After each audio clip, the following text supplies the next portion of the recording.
하나님 감사합니다. 오늘도 우리에게 새로운 생명을 주시고 그곳으로 하나님 앞에 나와 엎드려 기도하며 예배할 수 있게 해주셔서 감사합니다. 여름의 힘겨운 더위보다 주께서 베풀어 주시는 은혜의 놀라움이 크기에 우리가 매일 기쁨과 감사의 예배로 나아올 수 있습니다. 하나님을 부르는 우리 마음의 중심을 받아주시고 기도하는 모든 것 위에 선하고 온전하신 하나님의 뜻을 이루어 주시옵소서. 하나님, 오늘은 저희 교회 학교 아이들과 청년들을 위해서 기도합니다.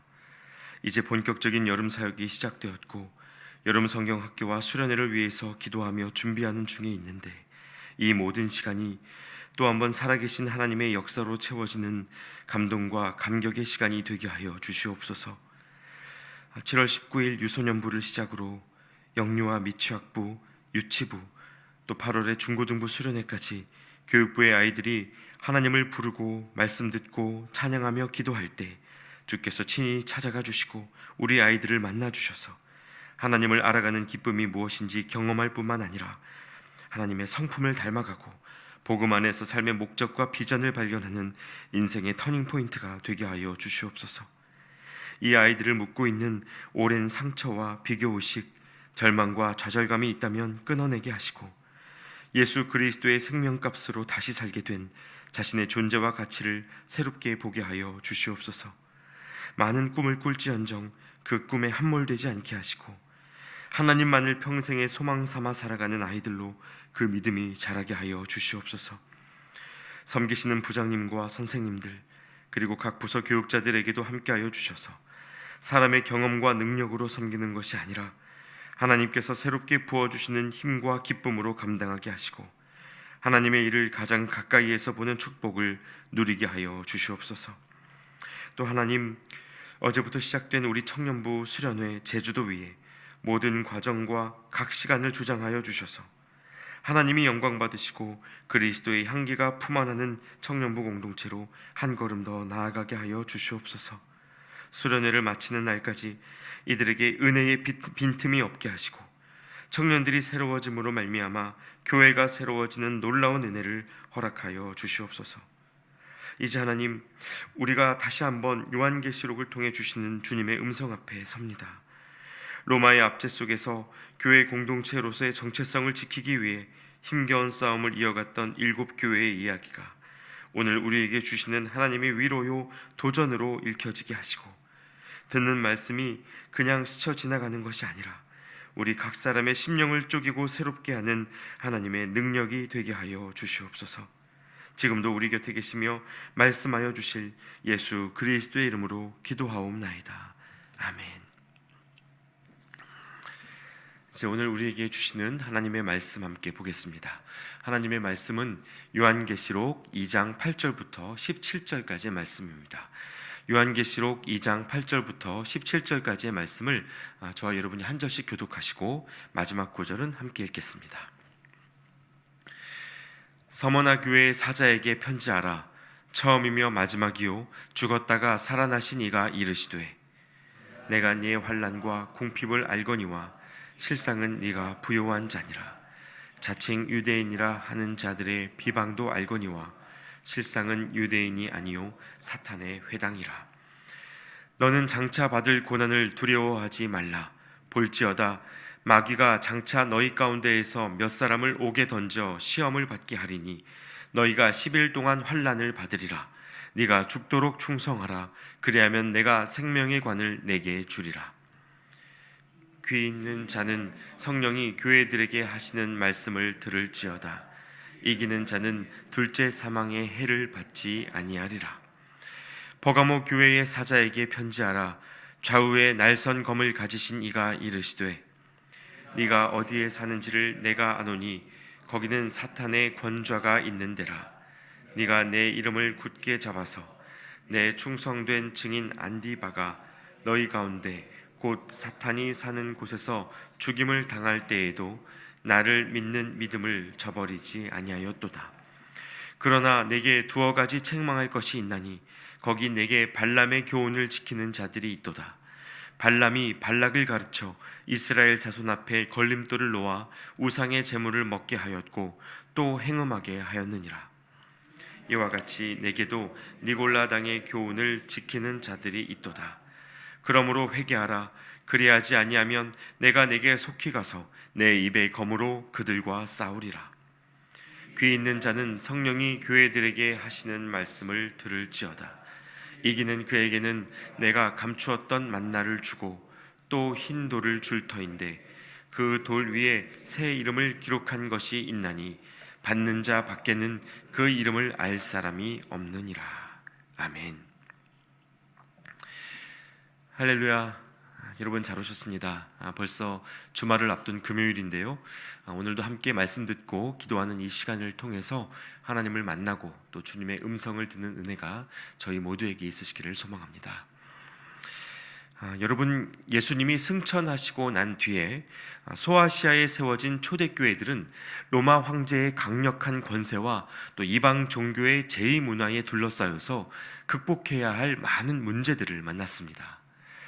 예수를 주님으로 고백하는 사람들끼리 몰래 모여서 어떻게든 그들의 예배를 지켜가기는 했지만 그들이 가진 신앙 고백은 로마의 입장에서 보면 하루빨리 청산해야 할 반역자들의 공모였습니다. 그렇다 보니 실제로 초대교회에서는 수많은 순교자들이 생겨났는데 예수님이 그랬던 것처럼 십자가에 못 박히거나 로마의 원형 경기장에서 굶주린 사자와 맞붙어 죽어야 하는 비참한 일들이 비일비재했습니다. 참 무섭고 안타까운 시간들이었죠. 그러나 이러한 핍박과 환난이 꼭 그 시대만의 일은 아니었습니다. 여러분이 아시는 것처럼 오늘날까지도 대부분의 유대인들은 예수님을 구원자로 인정하지 않고 있기 때문에 이스라엘 땅에서 예수님을 주님으로 고백하는 것은 여전히 쉽지 않은 일로 남아 있습니다. 그래서 이스라엘에서 예수 믿는 사람들의 모습을 다루고 있는 기독교 다큐멘터리 영화 회복에 보시면 그 첫 번째 씬에서 아미 오르티즈라는 청년의 집에 한 소포가 도착하는데요. 이 소포를 풀자마자 엄청난 굉음과 함께 폭탄이 터지는 장면으로 영화가 시작됩니다. 실제로 이 사건이 이 영화가 만들어진 계기이기도 했죠. 이것은 예수님을 믿기로 결단한 한 청년에게 유대교 보수단체가 저지른 일종의 테러였는데요. 이스라엘에서 예수님을 믿는 성도들이 어떤 핍박을 겪고 있는지, 그 고통이 얼마나 크고 무서운지 각인시키기에 충분했습니다. 예수님이 태어나고 살아내신 땅이었고 하나님의 백성이라고 일컬어지는 민족임에도 불구하고 전체 인구 1,000만 명 중에 예수를 주로 고백하는 이들이 3만 명도 되지 않는 것을 보면 오늘날 우리가 한국에서 누리는 신앙이 얼마나 편안하고 안전한 것인지 때로 부끄럽게 느껴질 정도입니다. 여러분, 제가 오늘 말씀을 이렇게 성도들이 겪는 환난과 핍박, 순교에 대한 이야기로 시작한 이유가 있습니다. 바로 오늘 본문을 통해 만나는 두 교회, 즉 서머나 교회와 버가모 교회가 이렇게 큰 환난과 핍박에 직면한 교회였기 때문입니다. 당시의 크리스천들은 어제 에베소 교회의 상황에서 보셨던 것처럼 황제 숭배를 거부하다 보니 생계를 붙들어주는 상인 조합에서 늘 왕따를 당했고요. 거래가 단절되기 일쑤였습니다. 유대인들은 크리스천을 알아보면 마치 신호 위반 차량을 발견하기라도 한 것처럼 로마에 고발하곤 했죠. 그래서 당시 교회 안에는 투옥과 핍박, 이 순교의 위험이 끊이지를 않았고 경제적 차별과 종교적 박해로 인해서 삶을 현실적으로 유지하는 것조차 쉽지 않았습니다. 이 때문에 9절 말씀에 보시면 주님이 이렇게 위로의 말씀을 전해주시죠. 내가 내 환난과 궁핍을 알거니와 실상은 네가 부요한 자니라. 자칭 유대인이라 하는 자들의 비방도 알거니와 실상은 유대인이 아니요 사탄의 회당이라. 교회는 환난 속에 있으나 실상은 부요한 자요 그들은 유대인 같으나 실상은 사탄의 수하에 있다. 이렇게 말씀해 주셨습니다. 여기에 환난, 궁핍, 비방 이런 짧은 단어들이 사용되고 있지만 여러분, 이 안에 얼마나 복잡하고 어려운 정황이 담겨져 있는지 모릅니다.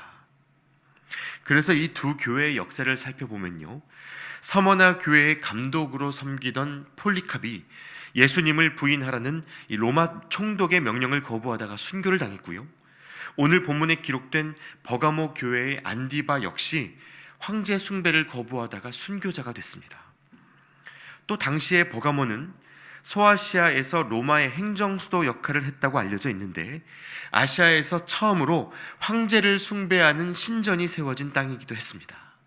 그래서 이어지는 13절 말씀에 보시면 네가 어디에 사는지를 내가 아노니 거기는 사탄의 권좌가 있는 데라.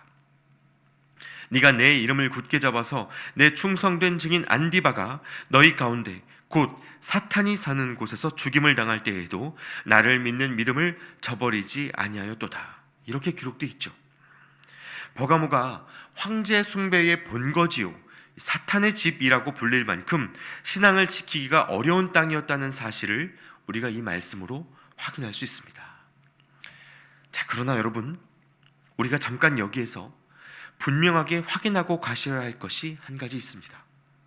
그것은 이 서머나 교회와 버가모 교회를 향한 외부의 핍박이 이렇게 엄청났음에도 불구하고 그것이 성도들의 신앙을 완전히 꺾지는 못했다는 사실입니다.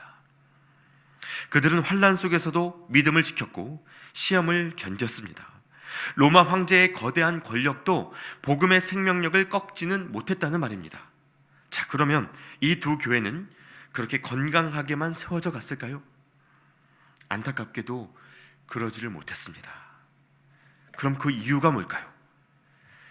바로 외부의 환난보다 더 무서운 내부의 영적 타협이 있었기 때문이었습니다. 여러분, 이것은 말하자면 교회 내부에서 피어나는 이단성이라고도 말할 수 있는데, 이단이란 것이 언제나 교회 바깥에서부터 시작되는 것이 아니라 공동체 내부에서부터 시작될 수 있다는 것을 여러분 이해하고 경계하실 필요가 있습니다. 누가 봐도 황당한 교리를 들고 들어오는 외부의 이단은 오히려 구별이 쉽죠. 그러나 교회 내부에서부터 신앙을 가진 채로 은근하게 이루어지는 타협은 구별해내기가 좀처럼 쉽지 않습니다. 그래서 냉정하게 말하자면 건강하다고 말하는 정통교회 안에서도 얼마든지 이단성이 존재할 수 있다는 사실을 기억하셔야 한다는 말입니다. 특히 오늘 본문에 보시면 이렇게 교회 내부에서부터 시작되는 이단성의 면모가 무엇인지 확인하실 수 있는데요, 여러분, 그것이 본문에 두 가지 개념으로 정리되어 있습니다. 그중 하나는 먼저 발람의 교훈이라는 이름으로 기록된 영적 타락입니다. 여러분, 발람이 누굽니까? 14절 말씀에 그러나 내게 두어 가지 책망할 것이 있나니 거기 내게 발람의 교훈을 지키는 자들이 있도다. 발람이 발락을 가르쳐 이스라엘 자손 앞에 걸림돌을 놓아 우상의 제물을 먹게 하였고 또 행음하게 하였느니라. 이렇게 되어 있죠. 여러분, 여기에서 발람의 교훈이라는 말은 구약성경 민수기에 등장하는 한 사건을 배경으로 하고 있는데요, 출애굽한 이스라엘 백성들이 가까이 오는 것에 두려움을 느꼈던 이 모압 왕 발락이 점술사 발람을 고용해서 이스라엘을 저주하라고 부탁했던 적이 있습니다. 처음에는 이것이 뜻대로 되지를 않았죠. 저주하라고 부른 발람이 입만 열면 이스라엘을 축복하게 되는 특별한 하나님의 개입이 있었습니다. 발람 자신도 그때 자기 입술을 주체하지를 못했어요. 그런데 이때 발람이 여기에서 그냥 넘어가지를 않고요, 한 가지 꾀를 내어 발락에게 가르쳐 줍니다.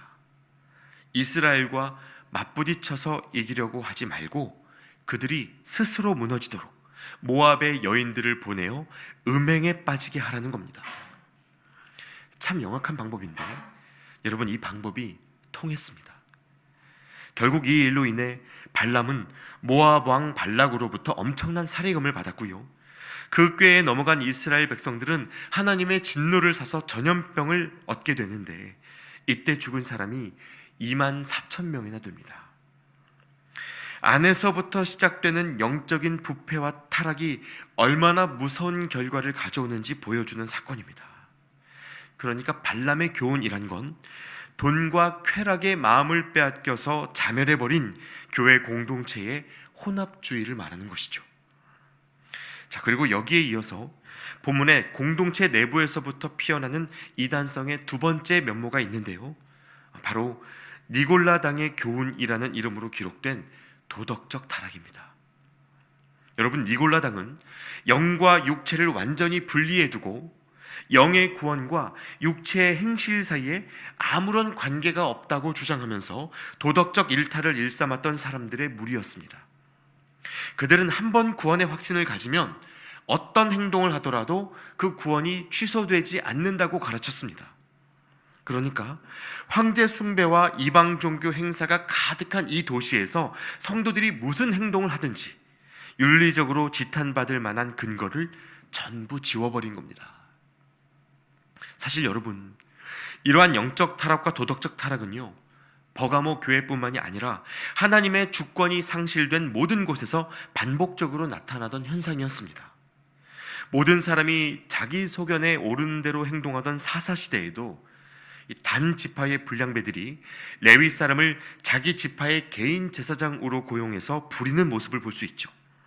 그들은 새로운 땅을 얻기 위해서 평화로이 살아가는 사람들을 살해하고 자기 지파의 대를 잇기 위해 인신매매를 서슴지 않았습니다.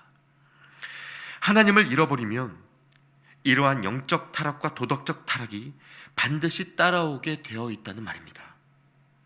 하늘의 것을 추구해야 할 사람들이 이 땅의 기쁨에 묶여버리는 그 영적 타락, 그리고 원하는 것을 얻기 위해 불의한 방법에 눈감아버리는 그 도덕적 타락, 즉 발람의 교훈과 니골라당의 교훈은 이렇게 이익과 쾌락에 침전된 교회의 정체성 상실을 말하는 것입니다.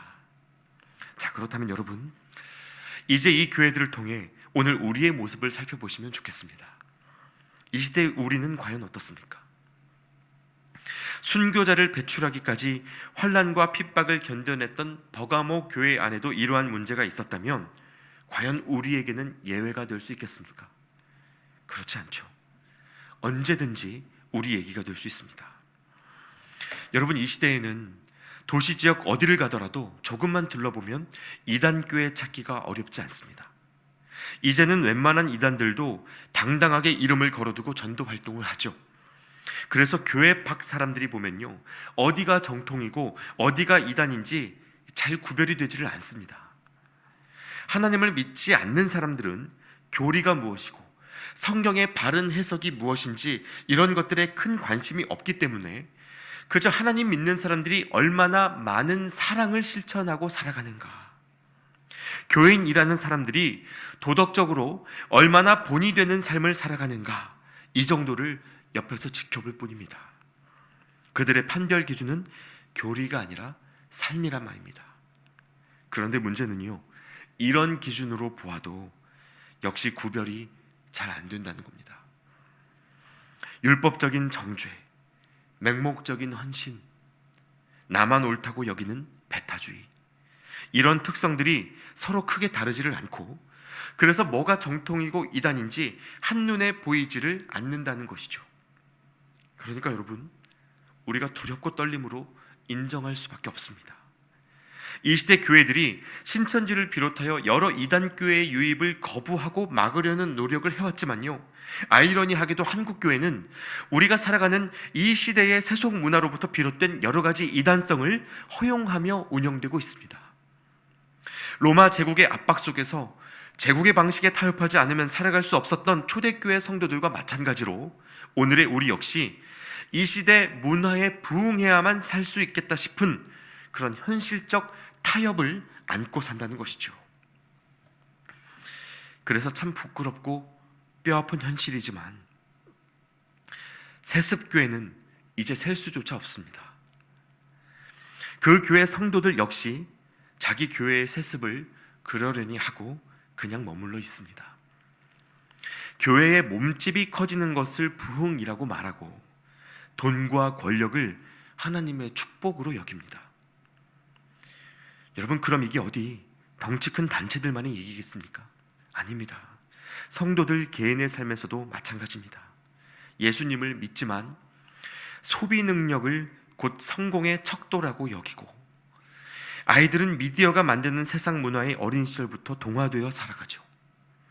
대학에 가고 회사에 취업하고 결혼을 하고 자녀를 양육하는 그 생애 주기 내내 우리는 세상에서 더 나은 자리를 차지하기 위해 무엇이 유리한가를 계산하고 다투며 살아갑니다. 하나님의 말씀보다도 모두가 그렇게 살기 때문에 의리에 따라가는 수많은 길들을 행복의 기준으로 삼고요, 신앙이 없는 건 아닌데 여전히 하나님 아닌 수많은 것들을 목말라 하면서 삽니다. 그러니까 믿지 않는 사람들과 우리가 잘 구별이 되지를 않습니다. 물론 여러분, 이러한 주제에 대해 고민하시다 보면 언제나 비슷한 질문을 만나게 되실 겁니다. 도대체 그리스도인들은 어떻게 다르게 살아야 하는가? 어디까지가 참 신앙이고 또 어디부터가 타협인가? 이런 질문을 항상 마주하게 됩니다. 제가 목회를 하기 이전부터 이런 종류의 질문을 얼마나 많이 들었는지 모릅니다. 가요 들으면 안 되나요? 클럽 가면 안 되나요? 술 마시면 안 되나요? 그럼 성찬은 무알콜인가요? 이런 질문을 숱하게 받아왔고요, 그때마다 질문하시는 분들 모두가 무엇은 해도 되고 무엇은 하면 안 되는지를 속 시원하게 구분지어 주기를 기대하셨습니다. 그런데 문제가 뭡니까?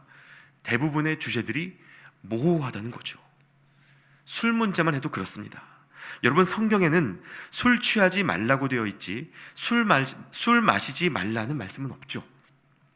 예수님도 심지어 포도주를 즐기셨고 이 땅에서 행하신 첫 번째 기적이 결혼식장에서 물을 와인으로 바꾸는 사역이지 않았습니까? 그러다 보니 무엇이 정답인지가 늘 애매하고 모호합니다. 발람과 니골라당의 교훈을 피하고 구별되어 살아가라는 말씀이 오늘 우리에게 어떤 삶을 요구하는 것인지 잘 와닿지를 않는다는 겁니다. 그러나 여러분, 그리스도인의 삶을 이렇게 어떤 행위 자체로 구분할 수는 없습니다. 다만 그리스도인들에게는 사회적으로 용인되는 것, 그 이상의 기준이 한 가지 더 있어야 하는데, 그것은 바로 이것이 하나님이 기뻐하실 만한 일인가 하는 것입니다. 즉, 하나님의 기쁨이 행동의 기준이 되어야 한다는 것입니다. 그럼 여러분, 하나님이 기뻐하시는 건 뭡니까? 하나님을 사랑해서 서로를 사랑하게 되는 것, 하나님께 먼저 받은 사랑을 이웃에게 흘러보내며 사는 것, 여러분이 하나님이 이것을 기뻐하십니다. 그리고 이걸 조금 더 명확하게 말씀드리자면요, 어떤 것이 타협이고 어떤 것이 복음인지 우리가 스스로 구분할 수 있어야 하는데, 내가 살 길 찾으려고 하면 타협이 되고 살려낼 길 찾으려고 하면 복음이 됩니다. 행복하고 싶어서 하는 일들은 타협이 되고 행복하기 때문에 하는 일들은 복음이 됩니다. 여러분, 이 문장을 잘 곱씹어 보시면 좋겠습니다. 내가 어딜 가야 살 수 있을까? 어딜 가야 내가 행복할 수 있을까를 찾는 삶에는요, 타협이 일어날 수밖에 없습니다. 그러나 하나님의 기쁨을 추구하며 복음을 따라가는 삶은 어떻게 해야 살려낼 수 있을까? 어떻게 하면 이 행복을 나눌 수 있을까를 고민합니다. 그리스도인들의 구별된 삶이란 바로 이러한 기준의 차이에서 비롯된 결과일 뿐이죠. 어떤 행동을 하느냐 마느냐로 단순하게 구분할 것이 아니고 하나님 안에서 삶의 목적을 발견한 사람들의 이 자발적 선택이 차이를 만드는 것입니다. 여러분, 이렇게 다르게 살아가는 삶은 물론 고되고 힘겹습니다. 때때로 찾아오는 상대적 박탈감을 이겨야 하고 언제까지 그렇게 버틸 수 있겠냐는 세상의 도전을 견뎌야 합니다. 더 이상 이렇게는 못 살겠다 싶은 현대판 순교로 우리 그리스도인들을 몰아가기도 합니다. 그러나 여러분, 알파와 오메가요, 죽음에서 부활하신 우리 주님이 오늘 우리 모두에게 약속해주고 계십니다. 내가 생명의 면류관을 너희에게 줄 것이다, 이렇게 말씀해주고 계십니다. 여러분, 이 약속을 붙들고 믿음의 길을 오늘도 끝까지 지켜내실 수 있기를 축복합니다. 누가 알아주지 않아도, 아무 열매가 보이지 않아도 하나님은 아시기에 우리는 생명의 면류관을 놓치지 않게 될 것입니다. 함께 기도하겠습니다. 하나님, 예수님을 믿는다는 말과 세상에서 잘 먹고 잘 살고 싶다는 말이 별로 다르게 들리지 않는 이 시대에 구별된 신앙을 가지고 산다는 게 무엇인지 우리는 아직 잘 모릅니다. 손해보기 전에 타협하는 방법을 너무도 잘 찾아왔기에 이 시대 그리스도인들이 감당하는 순교가 무엇인지도 우리는 잘 느끼지 못합니다. 주님, 발람의 교훈과 니골라당의 교훈을 용납하면서도 신앙의 위기가 무엇인지조차 깨닫지 못했던 우리를 불쌍히 여겨주시고 이제는 하나님의 기쁨을 따라 복음을 따라 흘러가는 삶을 살게 하여 주시옵소서. 어두울수록 진해지는 그리스도의 향기를 바라는 우리 모두가 되게 하여 주시옵소서. 예수 그리스도의 이름으로 기도하옵나이다. 아멘. 계속해서 각자의 기도 제목으로 기도하시겠습니다.